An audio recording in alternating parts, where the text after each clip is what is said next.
Selamat sore bagi mahasiswa yang menyimak video ini. Semoga semua dalam keadaan sehat. Kita berjumpa kembali pada video ini untuk memaparkan chapter lanjutan dari mata kuliah kita. Saya akan memaparkan dalam bentuk PowerPoint sebagai berikut.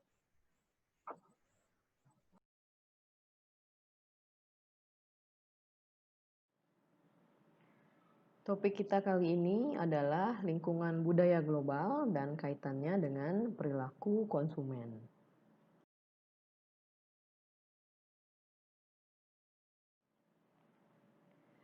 Poin-poin yang akan kita bahas dalam topik ini, yang pertama yaitu definisi dari budaya, yang kedua adalah elemen-elemen kebudayaan, yang ketiga adalah perbandingan antar budaya, yang keempat kebudayaan dan kaitannya dengan bauran pemasaran, yang kelima adalah budaya organisasi, dan yang terakhir Global Customer Relationship Management atau CRM.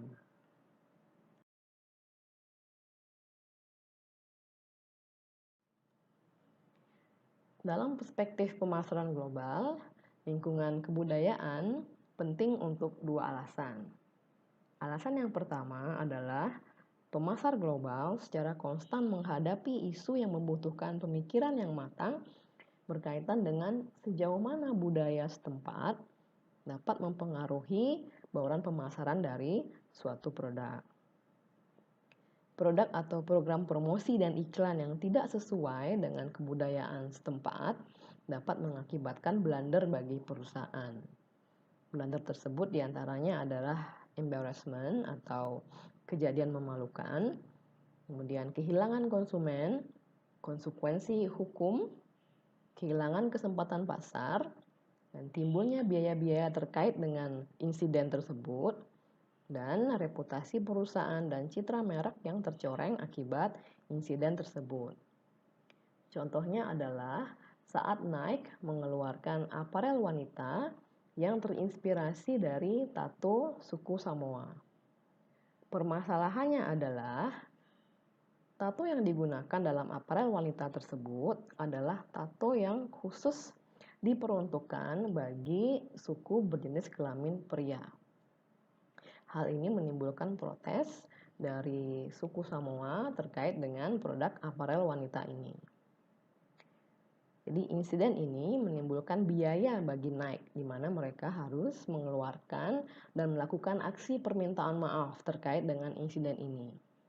Dan Nike juga kehilangan konsumen dan mereka harus menarik produk aparel wanita ini untuk tidak menyinggung suku Samoa lebih lanjut. Dan reputasi dan juga merek Nike juga mendapatkan hal negatif dari hal ini, di mana konsumen menganggap Nike tidak sensitif terhadap kebudayaan-kebudayaan lokal. Kemudian alasan yang kedua adalah analisis terhadap lingkungan budaya seringnya dapat memberikan insight mengenai peluang pasar. Perusahaan yang mampu memahami atau mengenali kebudayaan lokal secara lebih baik dibandingkan dengan konsumennya, umumnya mereka mampu mendapatkan suatu keunggulan kompetitif.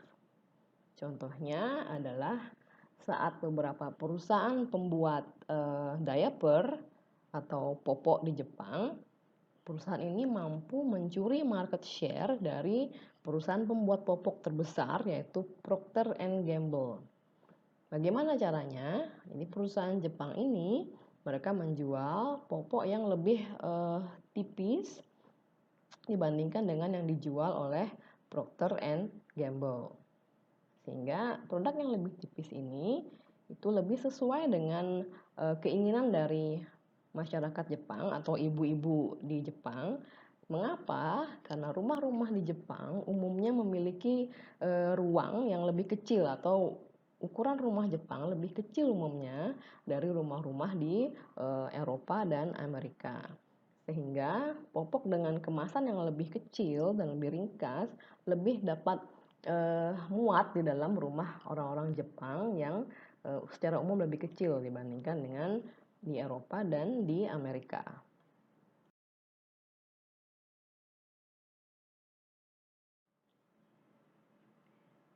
Topik yang pertama adalah definisi dari budaya. Budaya adalah norma-norma yang disetujui secara kolektif yang dijadikan sebagai panduan hidup. Budaya ini membedakan antara satu kelompok dengan kelompok lain dengan budaya berbeda. Aspek-aspek yang terkait dengan budaya yaitu kebudayaan dipelajari, atau dalam kata lain, kebudayaan tidak ditransmisikan melalui gen. Kemudian aspek yang kedua adalah kebudayaan terdiri atas beberapa bagian yang saling berkaitan. Contohnya adalah satu elemen kebudayaan, katakanlah status sosial dari seseorang, mempengaruhi bagian kebudayaan yang lain, yaitu bahasa yang dipergunakan oleh orang dalam status sosial tersebut.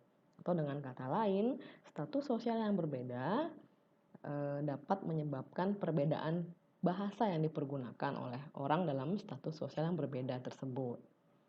Kemudian aspek yang ketiga adalah kebudayaan digunakan secara bersama-sama oleh masing-masing individu sebagai bagian dari suatu komunitas.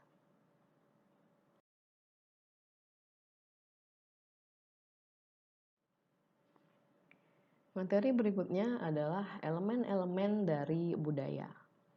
Elemen yang pertama adalah material life. Material life ini artinya adalah teknologi yang digunakan atau cara-cara yang dipergunakan untuk memproduksi, mendistribusikan, dan mengkonsumsi barang dan jasa oleh suatu masyarakat atau komunitas. Implikasi dari material life ini terhadap bauran pemasaran dari suatu produk, contohnya yang pertama adalah di beberapa negara di luar Amerika Serikat, ruang pada rak supermarket itu sangat terbatas atau lebih kecil. Dan kulkas juga di negara di luar Amerika Serikat lebih kecil atau memiliki kapasitas yang lebih kecil dibandingkan kulkas di Amerika Serikat. Nah, sebagai hasilnya atau implikasinya, penjual soft drink di luar Amerika Serikat menjual soft drink dalam ukuran 1 sampai dengan maksimal 1,5 liter dibandingkan dengan 2 liter soft drink yang umum dijual di Amerika Serikat. Akibat dari adanya atau keterbatasan dari ruang rak supermarket dan juga kulkas-kulkas yang lebih kecil di negara-negara di luar Amerika Serikat. Kemudian contoh yang kedua adalah di pasar negara Cina dan India, infrastruktur jalan di beberapa lokasi itu masih sangat primitif, sehingga membuat proses distribusi produk menjadi sangat sulit. Contohnya di India, Coca-Cola mempergunakan kendaraan roda 3 untuk mendistribusikan Coca-Cola ke kios-kios yang berlokasi di jalan-jalan yang sempit. Tentunya kendaraan roda 3 ini tidak akan ditemui di negara-negara maju seperti di Amerika ataupun di Eropa untuk mendistribusikan Coca-Cola.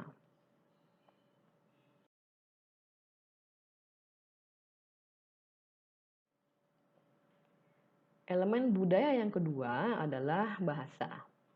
Bahasa terdiri atas bahasa lisan dan silent language, atau dalam kata lain, bahasa tubuh.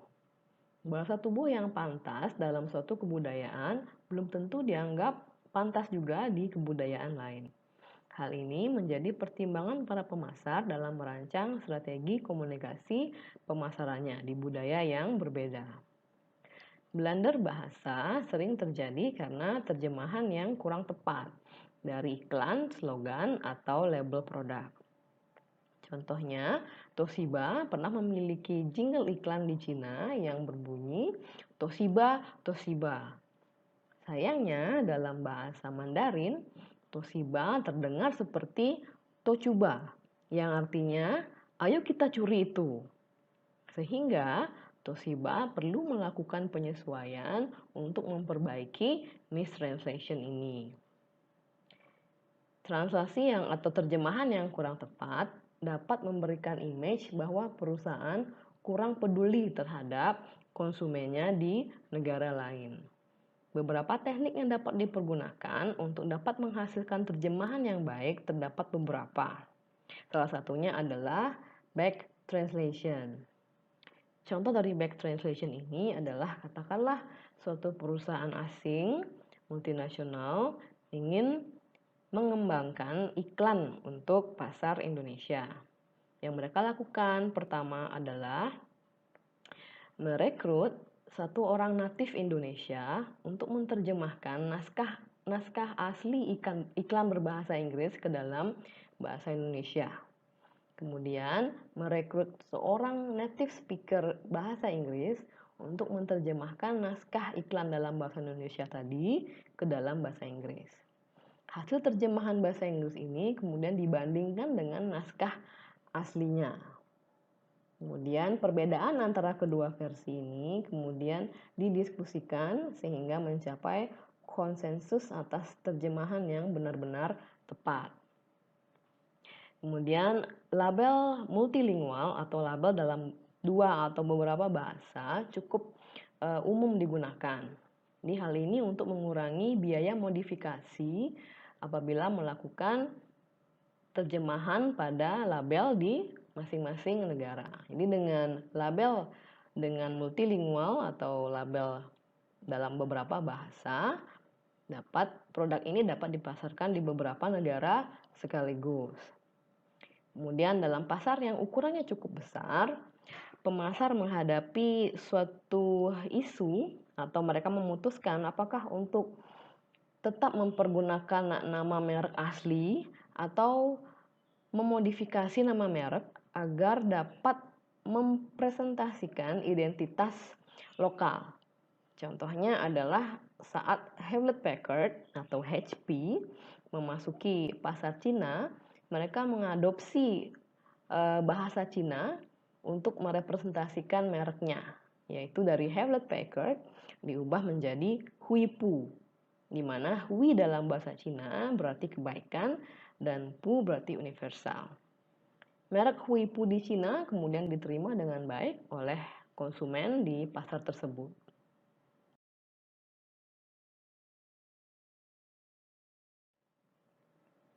Elemen budaya yang ketiga adalah interaksi sosial.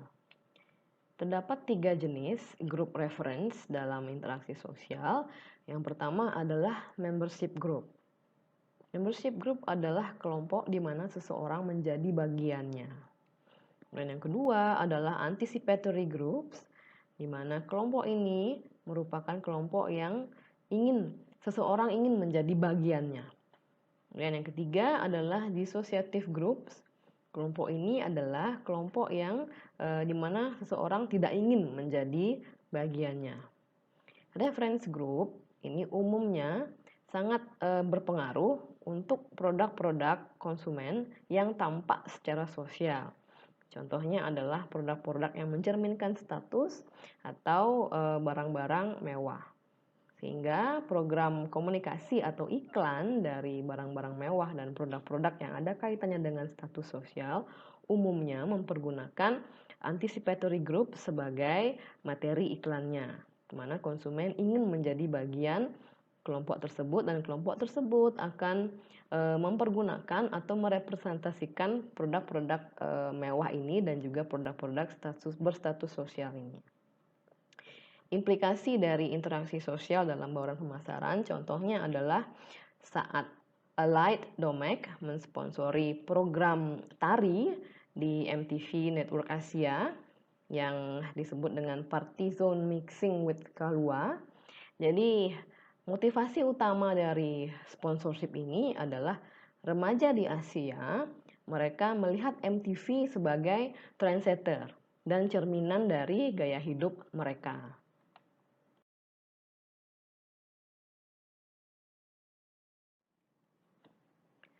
Elemen budaya yang keempat adalah estetika.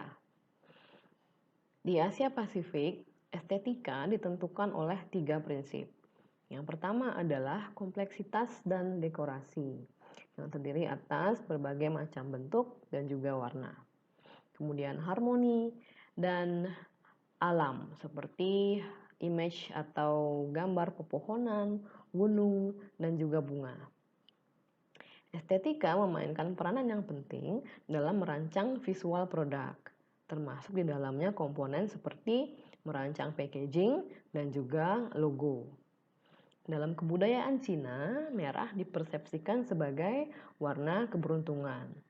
Sehingga saat Olimpiade Beijing 2008, banyak perusahaan multinasional yang memberikan sentuhan warna merah dalam mereknya. Bahkan Pepsi mengubah warna biru yang menjadi ciri khasnya menjadi merah dalam occasion Olimpiade tersebut.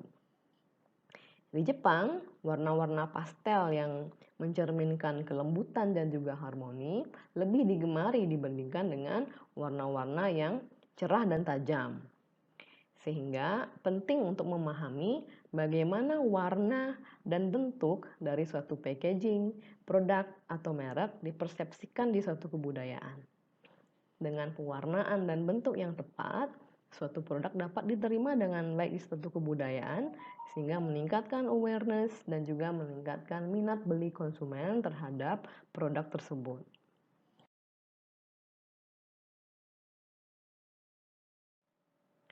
Elemen budaya yang berikutnya adalah agama. Saat agama menjadi bagian penting dari kehidupan konsumen, maka perusahaan perlu mengakomodirnya dalam bauran pemasaran. Contohnya, bagi GlaxoSmithKline, mendapatkan sertifikasi halal untuk produk Ribena dan leukocyte-nya merupakan langkah yang penting untuk memperoleh penerimaan di pasar yang mayoritas Muslim. Tabu dalam suatu kepercayaan juga sering memaksa perusahaan untuk mengadaptasi bauran pemasarannya. Contohnya, saat mendesain suatu mainan storybook rhymes yang ditujukan kepada pasar anak-anak Turki, Fisher-Price memperoleh kesulitan, di mana mainan yang menampilkan puisi tradisional Turki yang diilustrasikan dengan seekor babi ini mendapat satu penolakan atau penerimaan yang kurang baik karena babi dianggap kurang pantas dalam perspektif negara Muslim. Fisher-Price kemudian mengganti ilustrasi babi tersebut menjadi seekor kucing. Kemudian contoh lainnya, Disney memutuskan untuk menggeser angle dari pintu masuk Hong Kong Disneyland-nya 12 derajat setelah berkonsultasi dengan ahli Chinese Feng Shui.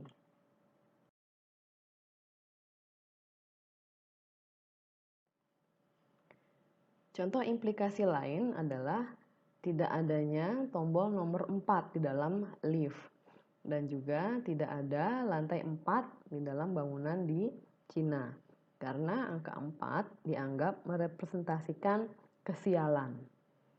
Dan ballroom juga dibangun exactly dengan ukuran 888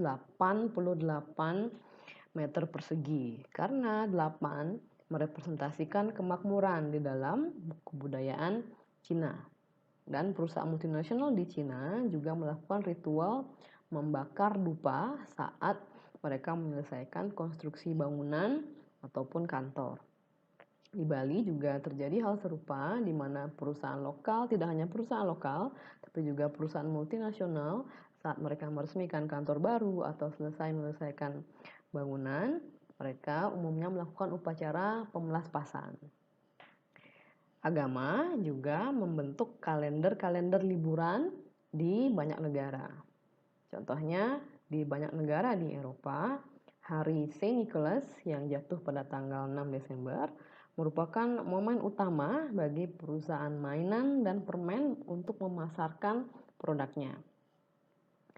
Kemudian bulan suci Ramadan juga menjadi momen yang semakin terkomersialisasi. Di beberapa negara muslim, Coca-Cola mendekorasi botol Coca-Colanya dengan gambar bulan sabit dan juga bintang yang merupakan simbol agama Islam selama periode Ramadan ini. Kemudian Hush Puppies, merek sepatu dari Amerika, kehilangan pangsa pasarnya di Malaysia saat konsumen mengetahui bahwa sepatunya mengandung kulit babi. Karena Malaysia merupakan pasar dengan mayoritas konsumen muslim yang menganggap atau memandang babi merupakan binatang yang kurang pantas.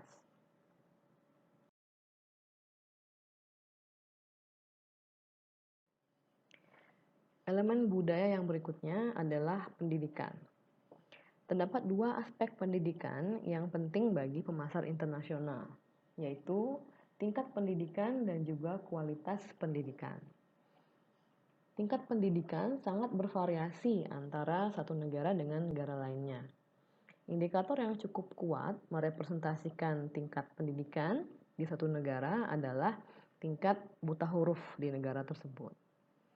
Di negara-negara dengan tingkat buta huruf yang cukup tinggi, pemasar perlu lebih berhati-hati dalam merancang label produknya, dalam merancang iklan cetak, dan dalam merancang survei dalam riset pemasarannya. Contohnya adalah saat suatu perusahaan produsen makanan bayi, mereka memperoleh penjualan yang sangat sedikit atau sangat kurang baik di Afrika akibat label dari produk yang dipergunakan. Label produk menampilkan gambar bayi ditanggapi secara salah oleh masyarakat lokal yang berpikir bahwa produk tersebut mengandung bayi yang dicincang seperti itu. Jadi ini akibat dari tingkat buta huruf yang cukup tinggi sehingga konsumen kurang mampu untuk membaca dan memahami apa yang tertulis di dalam label. Sehingga penting bagi pemasar untuk memperhatikan bagaimana labeling dan iklan cetaknya di negara-negara dengan tingkat buta huruf yang cukup tinggi.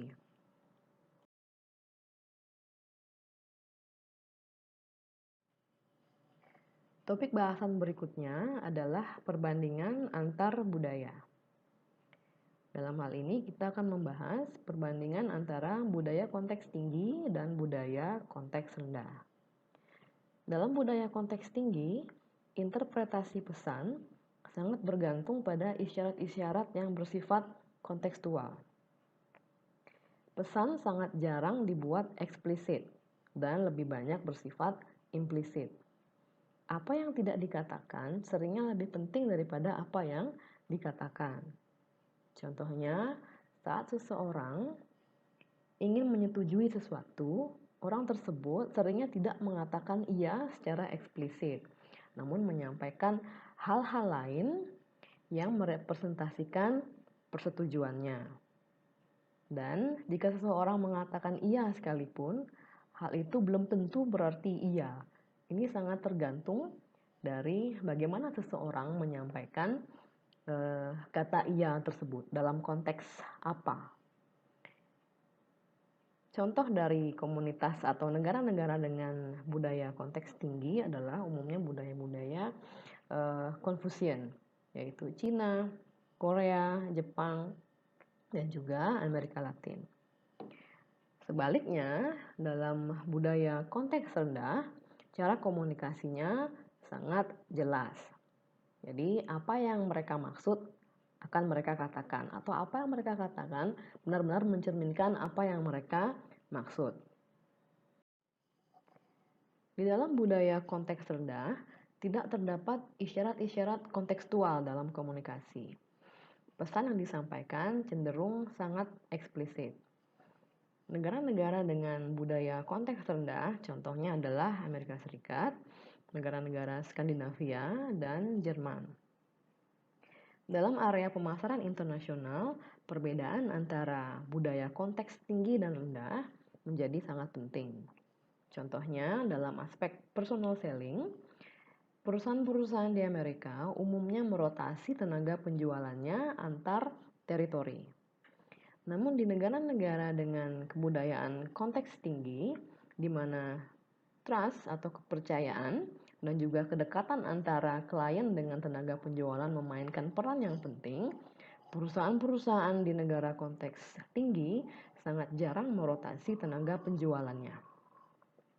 Kemudian pada bidang periklanan internasional, promosi-promosi pemasaran atau kampanye-kampanye pemasaran yang dikembangkan dengan menyesuaikan dengan budaya konteks tinggi cenderung menjadi tidak efektif saat digunakan atau ditayangkan di negara-negara dengan konteks rendah.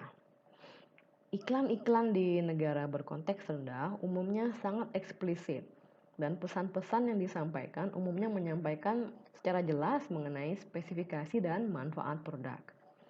Namun iklan-iklan tersebut menjadi kurang efektif di negara dengan konteks tinggi, di mana iklan di negara konteks tinggi lebih sering mempergunakan suatu cerita atau alur kisah dalam mengiklankan produknya. Sedikit sekali kata-kata yang dimasukkan di dalam iklan. Dan kisah dan alur cerita yang dipergunakan dalam iklan seringnya merepresentasikan pesan dari suatu merek atau pesan yang ingin disampaikan oleh produk tersebut.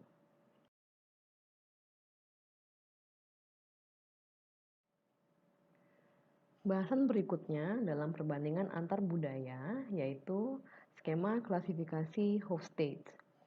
Hofstede mengklasifikasikan beberapa budaya mempergunakan 5 indikator.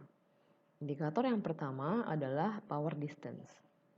Power distance adalah sejauh mana perbedaan derajat antara orang dianggap sebagai sesuatu yang dapat diterima.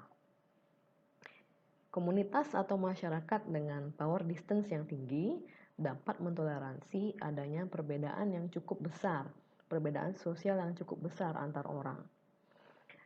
Simbol-simbol status memainkan peranan yang penting dalam komunitas ini, dan pemimpin yang ideal adalah pemimpin yang disegani dan memberikan instruksi-instruksi yang cukup tegas. Kemudian dalam komunitas low power distance atau dengan power distance yang rendah, masyarakat ini cenderung lebih egalitarian.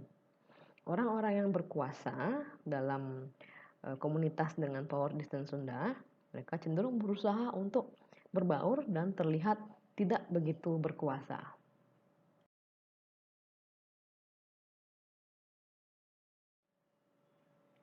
Dimensi yang kedua dalam skema klasifikasi budaya oleh Hofstede adalah uncertainty avoidance atau kecenderungan untuk menghindari ketidakpastian. Jadi artinya adalah sejauh mana orang-orang dalam suatu budaya merasa tidak nyaman dengan ketidakpastian dan bergantung pada berbagai mekanisme untuk mengurangi ketidakpastian tersebut. Contoh-contoh negara yang memiliki skor uncertainty avoidance yang tinggi atau sangat menghindari ketidakpastian adalah Yunani, Portugal, Jepang, Prancis, dan Spanyol. Konsumen-konsumen di negara tersebut sangat menghargai hal-hal yang alami. Implikasinya adalah suatu perusahaan British yang bernama Lush merupakan contoh dari perusahaan yang memahami keinginan tersebut. Jadi Lush menjual kosmetik yang natural atau alami dengan moto as natural as beauty gets. Jadi semua produk dijual dengan mencantumkan tanggal expiry, dan Lush menjadi sangat sukses di Jepang, negara dengan tingkat penghindaran ketidakpastian yang tinggi.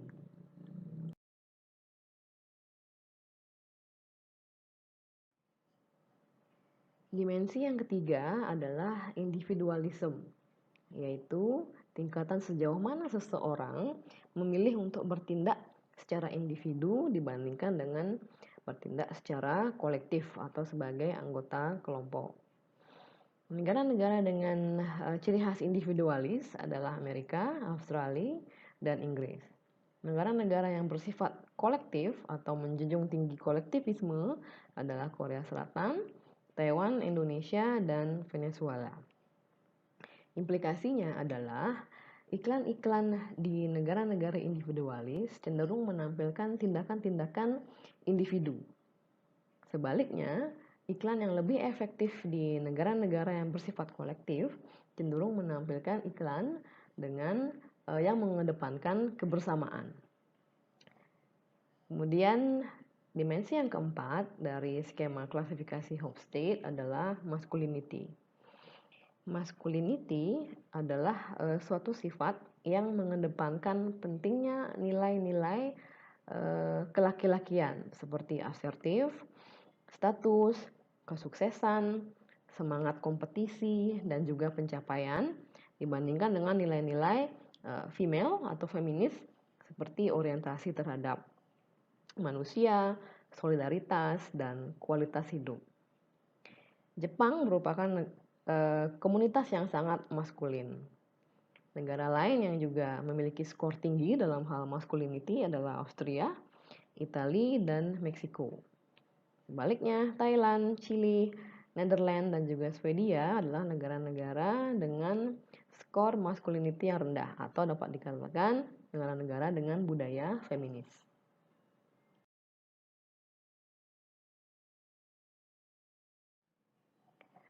Barang-barang mewah umumnya digunakan untuk merepresentasikan kesuksesan seseorang. Barang-barang mewah ini sangat menarik bagi orang-orang dalam kebudayaan maskulin dibandingkan dengan orang-orang dalam budaya feminin. Ditemukan dalam suatu studi bahwa semakin maskulin suatu budaya sangat berpengaruh atau berkorelasi positif dengan kepemilikan barang-barang mahal seperti jam mahal, perhiasan, dan setelan mahal. Dimensi kelima dari skema klasifikasi budaya Hofstede adalah long-termisme. Jadi orang-orang yang berorientasi jangka panjang cenderung memiliki nilai-nilai yang berpusat pada masa depan, seperti budaya berhemat dan juga kerja keras. Hal ini berimplikasi pada pengelolaan sumber daya manusia dalam suatu perusahaan. Umumnya di negara-negara dengan long-termisme yang tinggi, perusahaan memberikan insentif bagi karyawannya yang bersifat jangka panjang. Contohnya saham.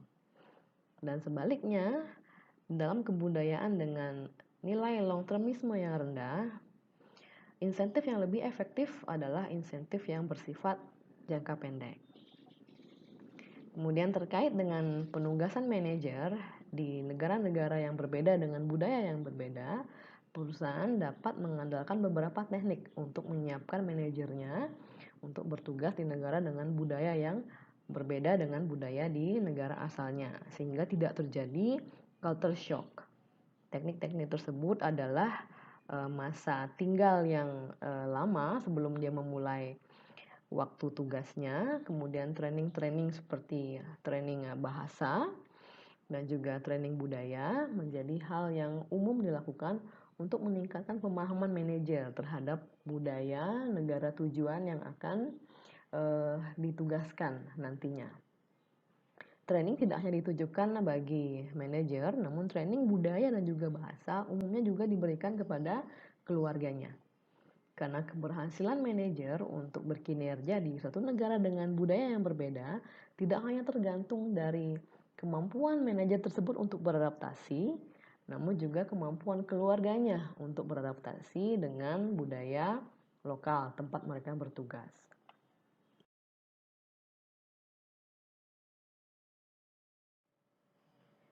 Topik bahasan berikutnya adalah kaitan antara budaya dan bauran pemasaran.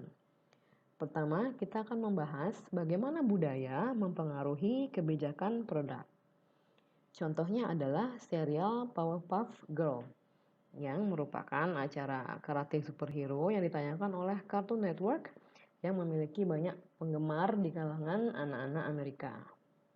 Saat serial ini ditayangkan di Jepang, serial ini gagal total.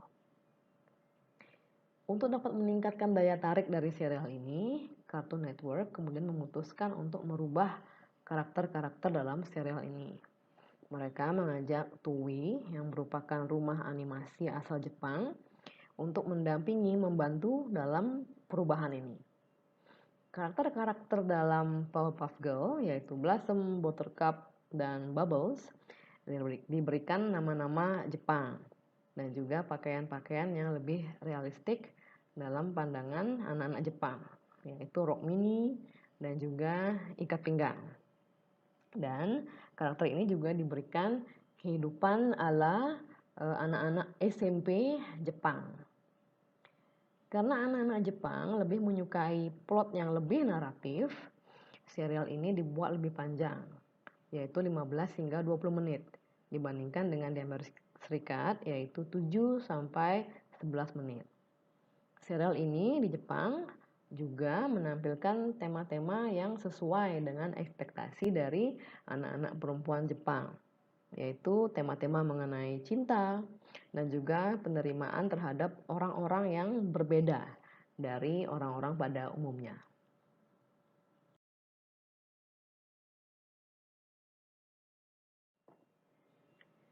Contoh lainnya adalah Dunkin Donuts Taiwan yang menawarkan cita rasa lokal seperti green tea dan honeydew melon. Dunkin Donuts Taiwan juga menurunkan kadar gula karena orang-orang Asia memiliki preferensi rasa manis yang lebih rendah. Contoh lain adalah KitKat yang sangat populer di kalangan murid-murid di Jepang, terutama pada momen-momen ujian. Hal ini dikarenakan nama dari coklat yang dibuat oleh Nestle ini sangat mirip dengan ekspresi dalam bahasa Jepang, yaitu Kitokatsu. Jadi kalimat ini digunakan oleh para murid untuk mendoakan teman-temannya semoga beruntung dalam ujian. Atau frase ini dapat diterjemahkan menjadi seperti saya harap kamu akan menang. Jadi sering juga orang tua di Jepang membelikan anak-anaknya KitKat sebagai suatu jimat keberuntungan dalam masa ujian.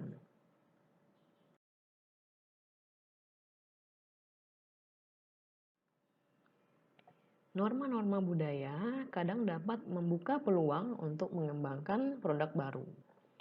Contohnya, di sebagian besar negara Asia, kulit yang terang atau putih diasosiasikan dengan nilai-nilai positif yang berkaitan dengan kecantikan, kelas sosial, dan juga gaya hidup kelas atas. Sebaliknya, kulit gelap dikaitkan dengan kerja kasar. Di India, pasar untuk produk pemutih kulit telah meningkat dalam rata-rata 20% per tahun. Fenomena yang sama juga terjadi di Indonesia. Perusahaan-perusahaan multinasional seperti Unilever, Avon, dan Beiersdorf, mereka memperoleh keuntungan yang cukup besar dari hasil memasarkan produk pemutih kulit ini.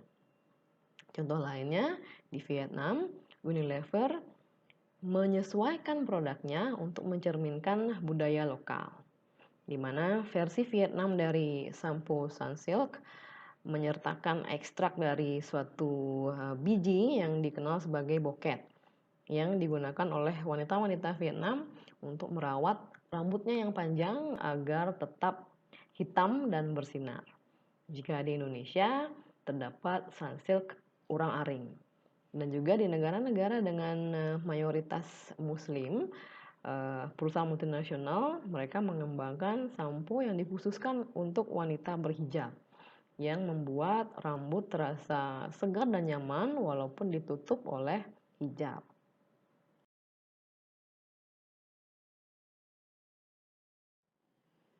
Bahasan berikutnya adalah bagaimana budaya mempengaruhi kebijakan harga. Contoh yang pertama adalah di negara-negara barat, harga yang tinggi sering dipergunakan sebagai sinyal atas kualitas yang premium untuk banyak kategori produk. Asumsi tersebut juga terjadi di negara berkembang.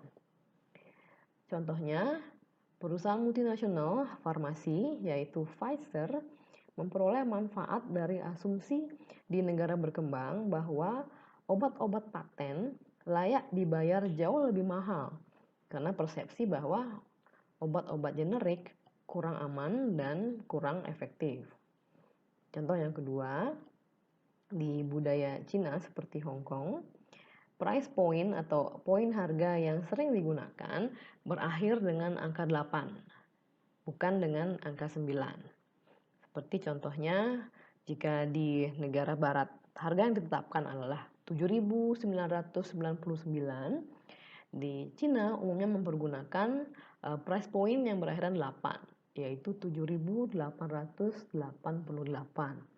Karena dalam budaya Cina, angka 8 diasosiasikan dengan keberuntungan dan juga kemakmuran.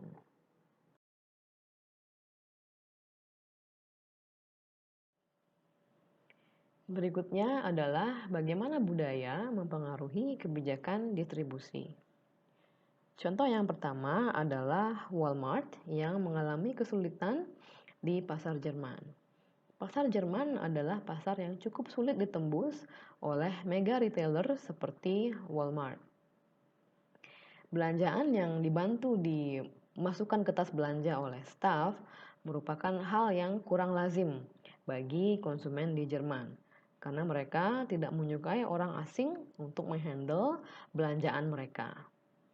Di Jerman, toko yang lebih populer adalah toko yang berukuran medium seperti Aldi dan Lidl. Dan toko-toko yang berukuran mega seperti Walmart kurang populer. Contoh yang kedua adalah Dell, di mana Dell terpaksa harus bertransisi ke metode retail tradisional dengan membuka toko retailnya sendiri untuk menjual produk-produknya.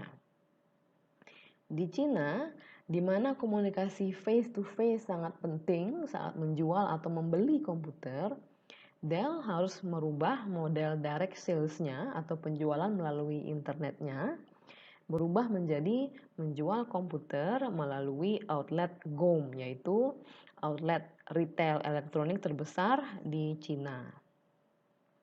Kemudian contohnya ketiga, di banyak kota-kota di negara berkembang, McDonald's menawarkan jasa delivery. Model ini sesuai untuk kota-kota dengan tingkat kemacetan yang tinggi, di mana upah tenaga kerja cenderung rendah. Sehingga biaya delivery menjadi cukup murah untuk dapat dibeli atau dibayar oleh konsumen-konsumen.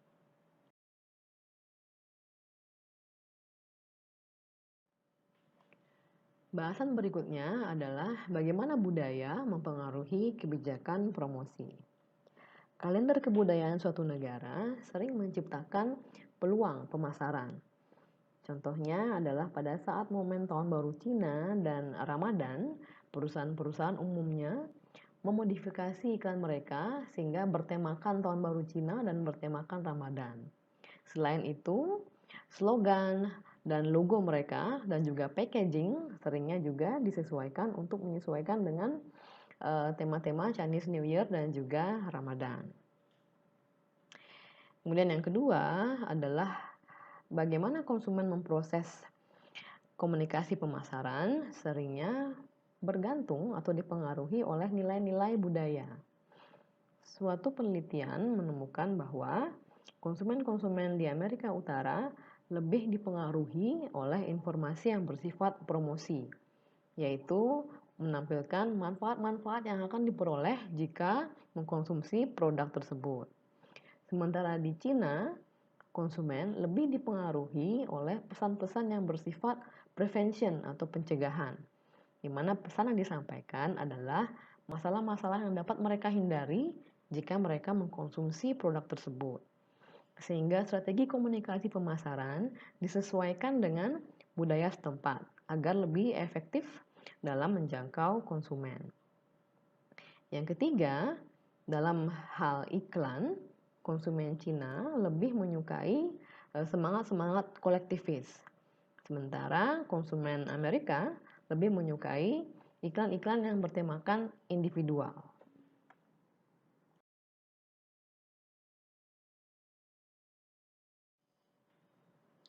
Bahasan berikutnya adalah budaya organisasi. Budaya organisasi atau budaya perusahaan adalah asumsi nilai dan kepercayaan yang disetujui secara bersama-sama yang mempengaruhi bagaimana orang-orang dalam organisasi berperilaku. Nilai-nilai yang disetujui bersama ini memiliki pengaruh yang kuat terhadap orang-orang di dalam organisasi dan mempengaruhi bagaimana mereka berpakaian, bagaimana mereka bertindak, dan juga bagaimana mereka melakukan pekerjaan mereka. Setiap organisasi atau perusahaan mengembangkan dan memelihara budaya yang khas yang memberikan panduan mengenai apa yang boleh dan tidak boleh dilakukan sebagai anggota dari organisasi tersebut. Terdapat beberapa tipe dari budaya organisasi yang dapat dilihat pada gambar. Terdapat 4 kuadran, di mana kuadran atas memiliki proses organik, yaitu lebih menekankan pada fleksibilitas dan spontanitas.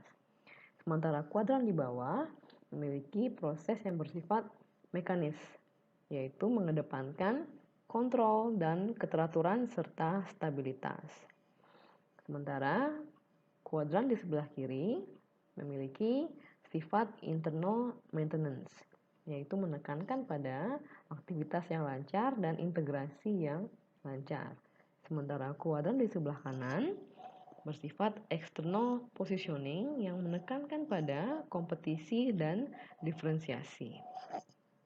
Pada kuadran 1, tipe organisasi disebut dengan tipe organisasi clan, di mana atribut yang dominan adalah kohesivitas, partisipasi, dan juga teamwork.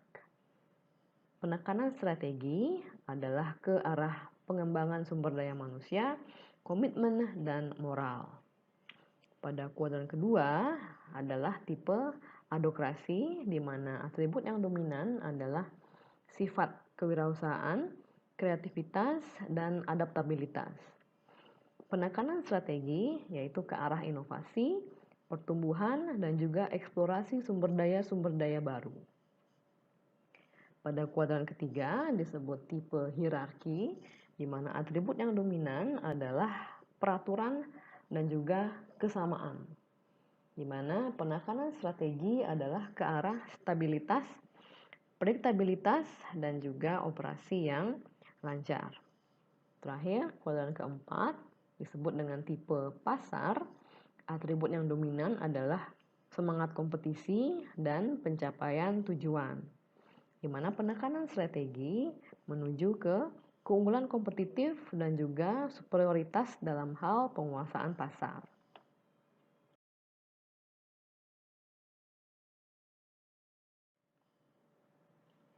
Budaya organisasi antar perusahaan dapat sangat berbeda. Budaya perusahaan seringnya dipengaruhi oleh budaya negara tersebut. Di sini kita akan membahas bagaimana kuatnya organisasi atau budaya organisasi mempengaruhi bagaimana pekerja-pekerja mereka bertindak dan melakukan pekerjaan mereka. Contoh yang pertama adalah Hyundai, produsen mobil dari Korea, yang membuka cabang di Amerika mengalami kesulitan manajemen.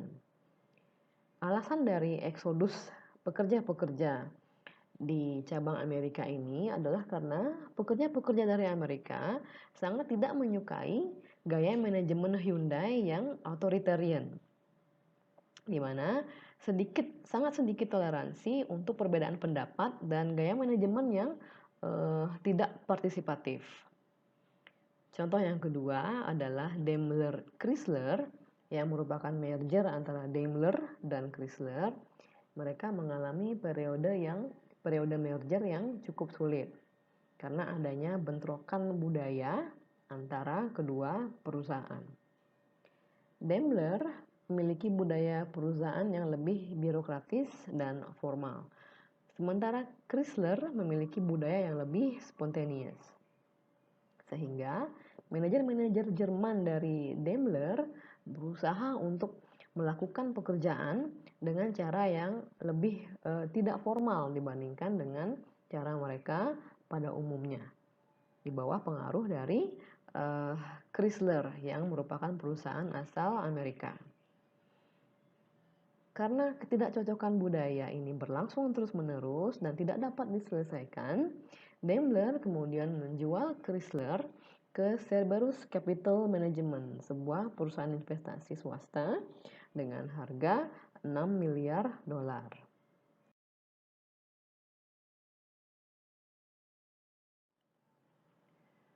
Topik bahasan berikutnya adalah Global Customer Relationship Management atau CRM. CRM atau pemasaran berbasiskan database merupakan strategi untuk mengelola interaksi antara perusahaan dan konsumennya dengan tujuan untuk mempertahankan pelanggan dalam jangka panjang dan juga untuk memuaskan pelanggan dengan menjadi customer focus.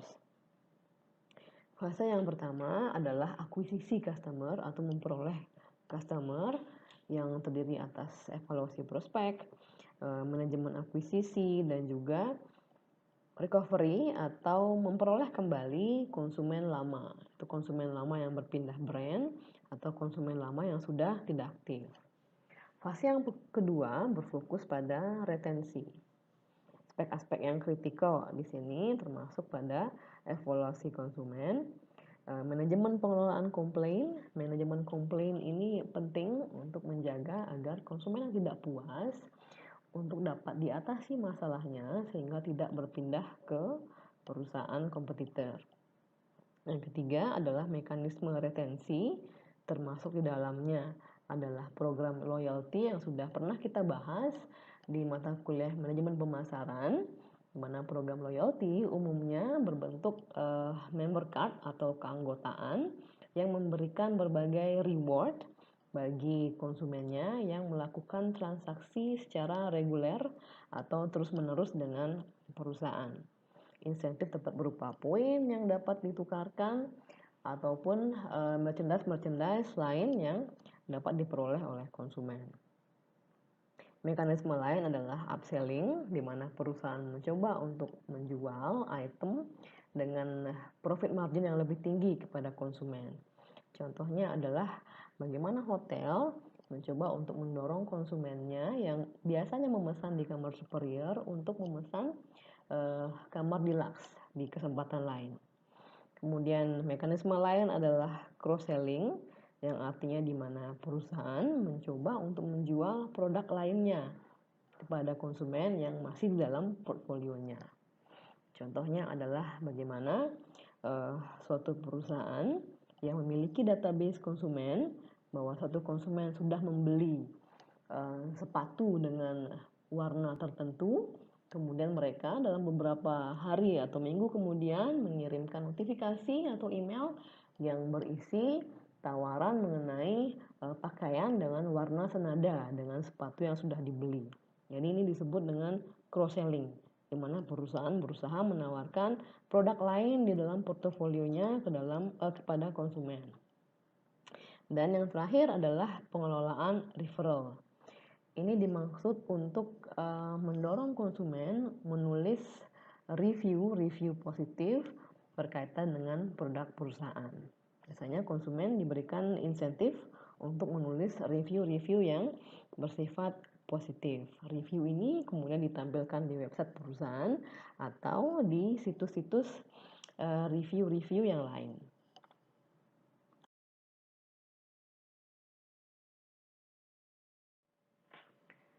Bahasan berikutnya adalah faktor-faktor yang mendorong dilakukannya CRM. Alasan yang pertama adalah loyalitas konsumen yang semakin menurun, yang memberikan tekanan pada perusahaan untuk semakin meningkatkan program retensi konsumennya. Alasan yang kedua adalah konsumen yang semakin demanding, yang menginginkan produk dan layanan yang terpersonalisasi. Alasan yang ketiga adalah segmen pasar yang sangat berbeda atau terdiferensiasi. Segmen market yang berbeda juga memerlukan pemasaran yang berbeda, dan dalam kasus yang ekstrim one-on-one marketing atau pemasaran untuk masing-masing konsumen berbeda. Hal ini mungkin dilakukan mempergunakan database marketing yang mencatat histori transaksi dari masing-masing konsumen dengan perusahaan. Data histori ini kemudian dapat dipelajari untuk memahami preferensi konsumen. Untuk itu, dari data ini, one-on-one marketing dapat dilakukan karena preferensi masing-masing konsumen telah dapat diketahui. Alasan yang keempat adalah keberadaan dari internet yang memungkinkan komunikasi yang semakin intens dan pemasaran yang interaktif dengan konsumen.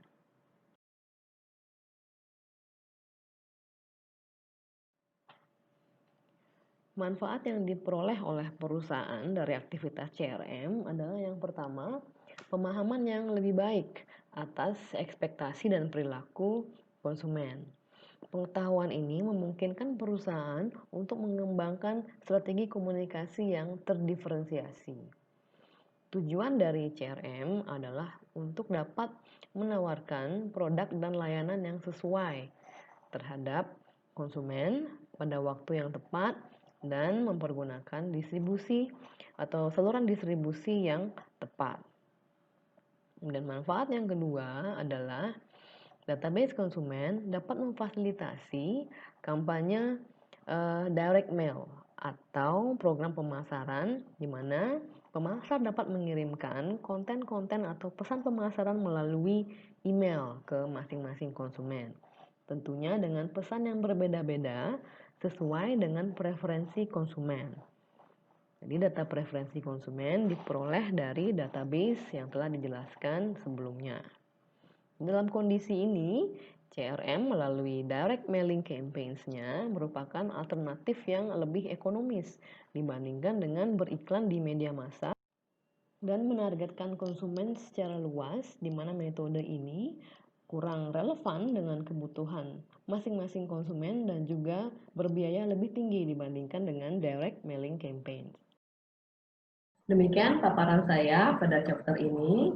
Semoga dapat dipahami dengan baik dan diterima dengan baik.